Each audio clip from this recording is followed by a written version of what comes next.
Hello and welcome to another one of these ADD videos. Today we're going to take a second look at rotational kinematics, more specifically the rotation of rigid bodies. So what is a rigid body? A rigid body is any object that has a definite and unchanging size and shape. All right? And what happens is they usually rotate about a fixed axis, creating some angles. And whenever there's a distance traveled, that distance, that curvature right there, is called the arc length. And this is just a review of pre-cal or trig. Here we know that the arc length is equal to the radius times theta, so theta would be the arc length over the radius.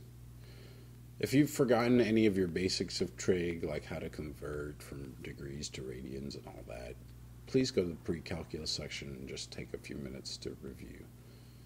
All right?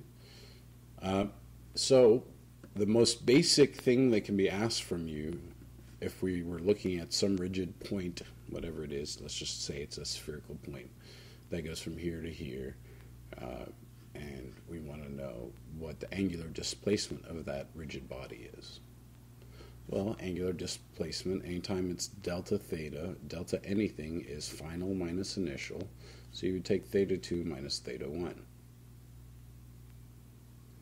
If you were asked to do the average angular velocity, you would just take the angular displacement over the time difference it took for that angular displacement. So the T2 is the time at the second theta, the T1 is the time at the first theta.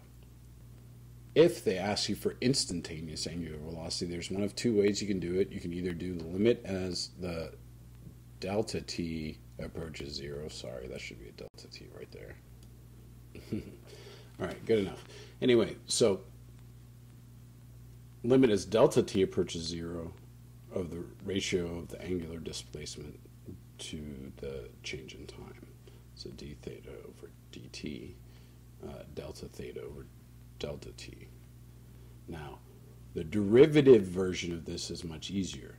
If you're given a theta equation and you take the derivative of it, then you can get the instantaneous angular velocity. All right? And most of the times when I'm solving a problem, I will do the derivative, whether it's instantaneous angular velocity or the same principles arise for acceleration. So I would take the derivative of the angular velocity equation with respect to time to get the instantaneous angular acceleration, alpha, or the average angular acceleration would just be the change in the angular velocities over the change in time. All right?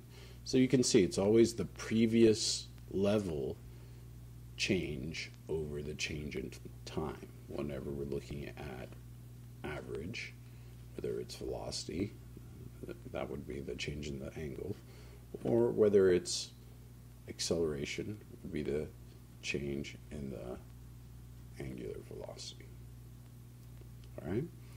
So if I wanted, again, instantaneous acceleration, then I would just take the derivative, okay, of the omega with respect to time. So d omega dt for instantaneous alpha. And that's basically it for the concept here. Make sure you check out some of the videos for the examples. You'll see that these problems, again, aren't too bad if you just do a few of them. All right? It gets a little bit more complex when we start talking about multiple rotations, and we'll deal with that later. I hope I've clarified any confusion or doubts that you might have, enough so that you would at least try some of these problems. Practice, practice, practice is always the key. Thank you and have a nice day.